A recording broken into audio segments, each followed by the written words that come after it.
Hello and welcome to the Storeroom of Scripture. I'm Jeff Johnson, and today we're continuing our study in the book of Revelation by looking at the opening of the sixth seal at the end of chapter 6. Now, the events that are described in this passage are of a kind that if they were to happen literally, it would mean the end of every life on earth. So if it's not to be taken literally, how should we understand it?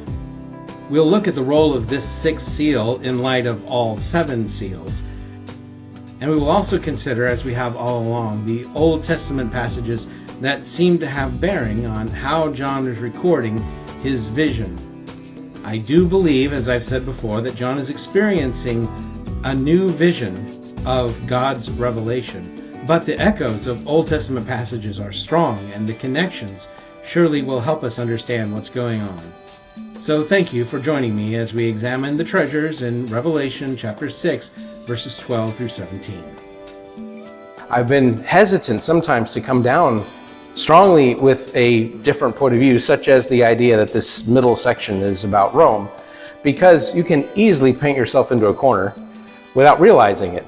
Things start to fall into place and the dominoes start falling, and then all of a sudden you hit a brick wall. It's like, well, I either ignore the wall and just pretend like the theory fits, which I think some eschatological schemes do. They just ignore the parts that don't fit.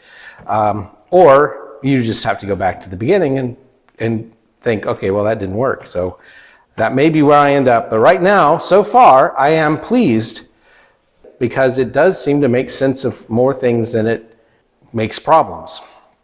So let's look at this next section, the last part of chapter 6, with that in mind. And this is perhaps the most challenging section to reconcile with Rome as a key, at least in this chapter. Chapter 6, verses 12 through 13 are the opening of the sixth seal. And I watched when he opened the sixth seal, and a great earthquake took place, and the sun became black like sackcloth made of hair, and the whole moon became like blood. And the stars of heaven fell to the earth like a fig tree throws down its unripe figs when shaken by a great wind. All right, let's just point out that if this is taken at its most literal level, then this is the end of life on earth. How are we going to reconcile this on any sort of literal level? And the moon becoming like blood, does it mean inconsistency, like it's going to become a blob of liquid? If we take this very literally, it simply cannot be that anything exists after this verse.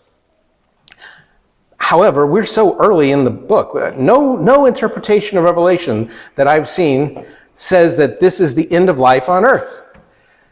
So it has to be symbol of some sort. It has to represent something. And once we move from that literalist to a symbolic interpretation of what's going on here, we have a lot more latitude of interpreting what's going on and how, and what the meaning of it is. Now, the first one, that the great earthquake, of course, could happen, and life could still exist on Earth. It has. There have been great earthquakes in all of history. This does mention one that is particularly strong, a great earthquake.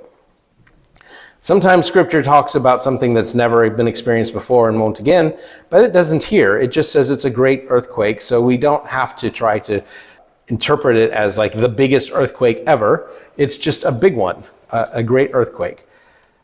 Now, earthquakes were actually pretty common in Rome.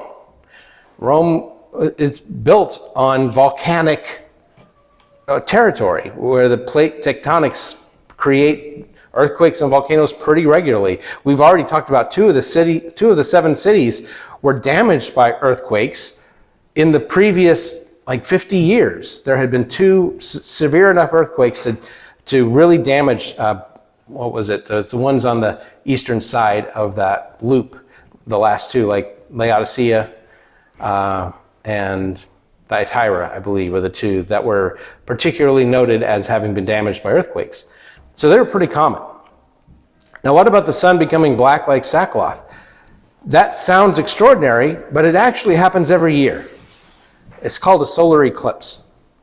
I think that that's what this is talking about, a solar eclipse. It is at least a temporary blackness of the sun, because if it was permanent, like I said, within hours life would end because we have no heat source for Earth, and we would all die eventually. So I think the black like sackcloth is a temporary situation. The moon becoming like blood refers possibly more to its color. There was someone who wrote a book on the blood moon as a sign for the end of time, and he may have been drawing that idea from the moon becoming like blood here. And it's just mentioned that the moon can appear red in the sky at predictable times because it has to do with the refraction of the light in the atmosphere, and where the moon is and what conditions are being met. So blood moons, they happen occasionally, and they're predictable. At least for us, they're predictable. But just like eclipses, which are also predictable, but in the ancient world, they knew astronomy well enough that I bet some astronomers could predict them. But for the most part, they were considered extraordinary events, unpredictable, and omens of something big. If the sun's going to go out, even for seconds, it's a big deal. And then, of course, the stars from heaven falling to earth. We get 2 of those happening every year. Meteor showers. The Leonids and the Perseids. Every year, 2 significant meteor showers. Now, sometimes they're more significant than others. You can predict seeing at least a handful of meteors at certain times of year. Then the sun and the moon were the 2 extraordinary celestial objects. But they pretty much thought all celestial objects were essentially the same kind of thing. My bottom line in my interpretation is that these are omens, that God is doing something. This would have been recognized by the Romans as much as anybody.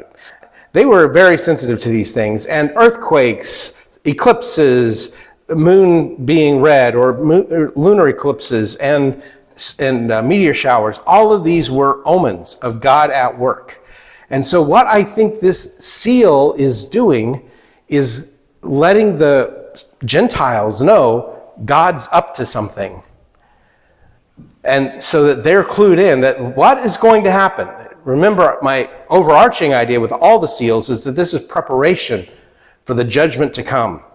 And this is one of the last elements of the preparation is let the Gentiles know that what's coming is no accident.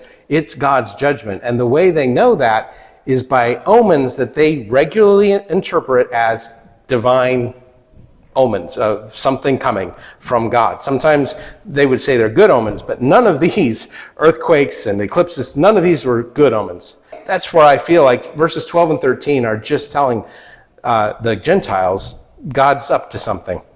Now, it doesn't stop there, though. Look at verse 14. And the sky was split apart like a scroll that is rolled up, and every mountain and island were moved from their place. Now, that doesn't sound like something that we would normally encounter, so that is more challenging. But again, the question is, could this possibly be literal? How would you literally split the sky? And the word sky there is the word for the heavens. Is that really literally possible? Well, although the verb for splitting is not the same one, there's only one other place in the New Testament that describes the sky splitting. Again, it doesn't use the exact same wording, but at Jesus' baptism, in Mark chapter 1, verse 10, it says, and immediately as Jesus, was coming out of the water, he saw the heavens being split apart, and the Spirit descending like a dove on him.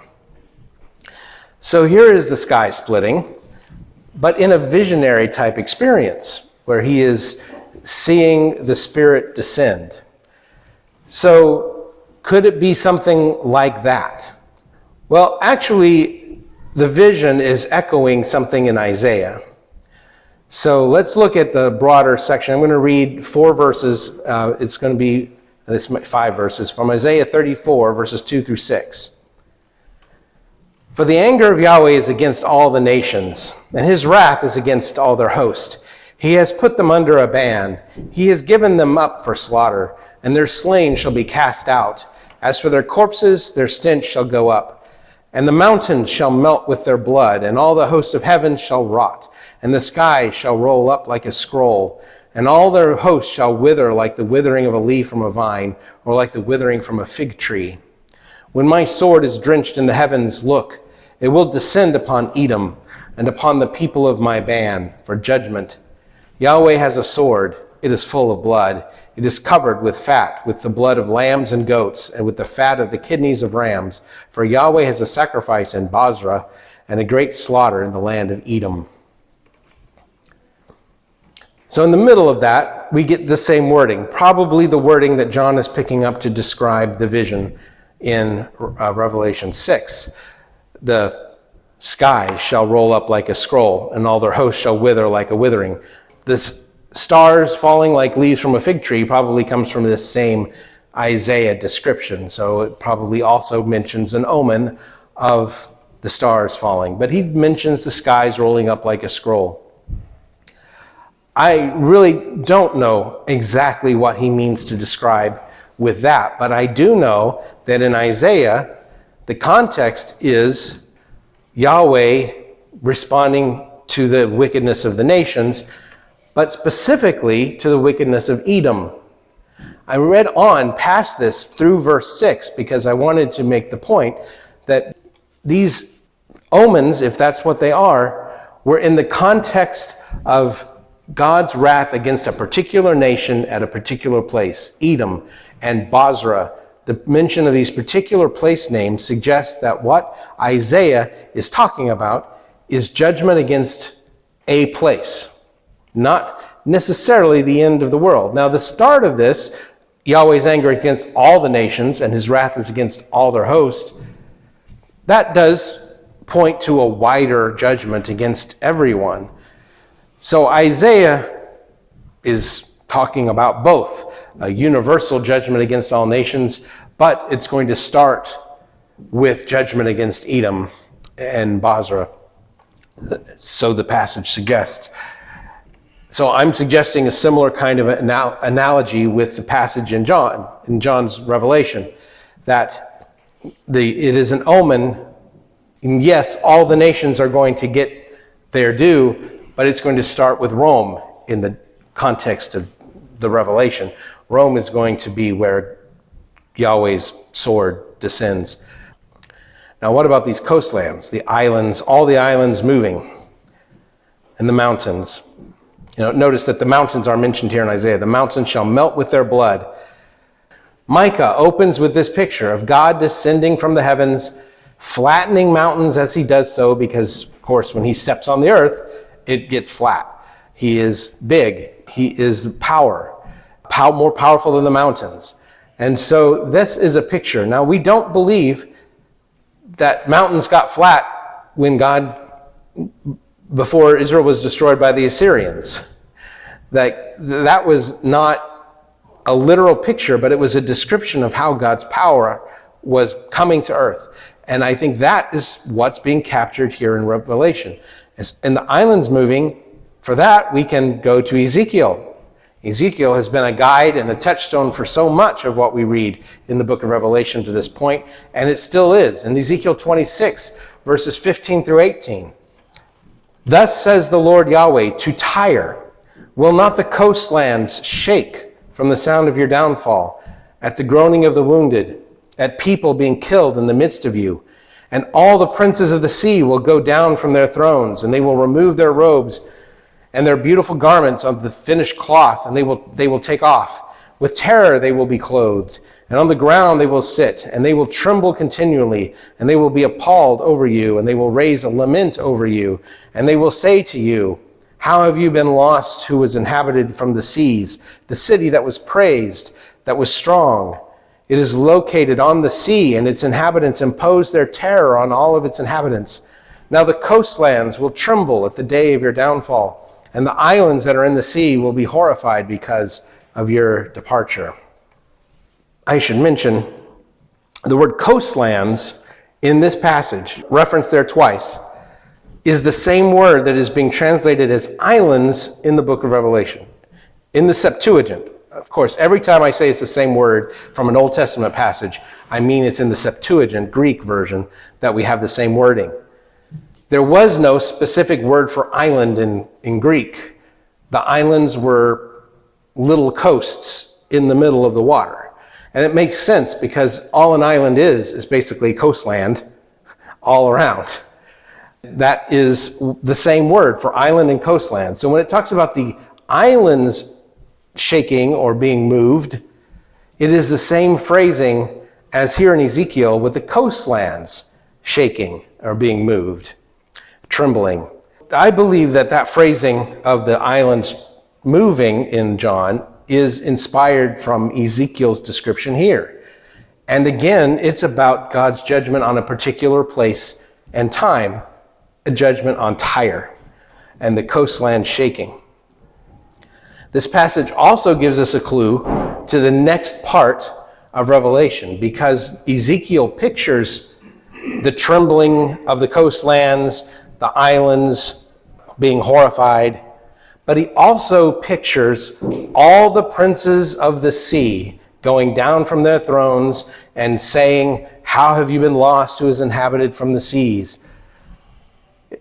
Did that literally happen when Tyre was attacked by their enemies? I don't think so. Ezekiel is simply picturing for us how widespread the reaction was to the fall of Tyre. All of the kings of the coastlands were amazed and shocked at the fall of Tyre because Tyre was considered impregnable. So if Tyre is going to fall, all the kings are shaken by this. All of them are impressed, but they did not all get up off their thrones at that moment, walk down to the coast, take off their clothes, and start talking and saying exactly this quote.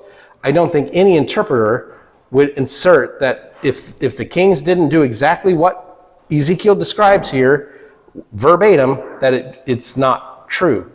It's just a poetic description of the reaction to the fall of Tyre. I think that's what's happening in Revelation 6:15 through 17 as well. We read there, "And the kings of the earth, and the most important people, and the military leaders, and the rich and the powerful, and every slave and free person, hid themselves in the caves and among the rocks of the mountains. And they said to the mountains and the rocks, 'Fall on us, hide us from the face of the one who is seated on the throne, and from the wrath of the Lamb, because the great day of their wrath has come, and who is able to stand?'" I think this is very much on par with what Ezekiel is describing with the fall of Tyre. When these omens occur and they're understood, the reaction is going to be fear, so fearful that they would hide, if they could, under a rock to escape the wrath that they expect will come because of the omens that have been interpreted as God's wrath. These first items, the description of the ranks of people, the kings, the most important people, military leaders, rich, powerful, slave, and free person. At least 3 of these are actually titles of ranks in Rome. The king, obviously, and the slave. The word for slave there is of a particular kind of slave, the doulos. Those are specific. And the military leaders is the most specific of all.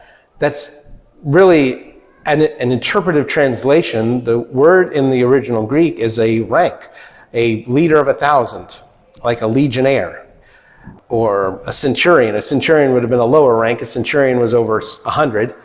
This technical term for the military leader was over 1,000, according to the name. I read that was a bit of an exaggeration. It was just rounding up. They normally were over about 600. So over about 6 centurions was one of these ranks. But it was a specific Roman rank that we're talking about. It would be like if somebody said 4-star general or something of whatever our American ranking system would be in the Army. It's another point that I'm suggesting the context is Rome, is that this is a mention of a particular ranking officer in the Roman army that is responding to the omens, along with the kings and all the other levels of society. course, it does mention, and the main point of it all is that there is no part of society that's going to remain ignorant of the fact that God is about to act. Everyone will recognize it, from the king to the slave.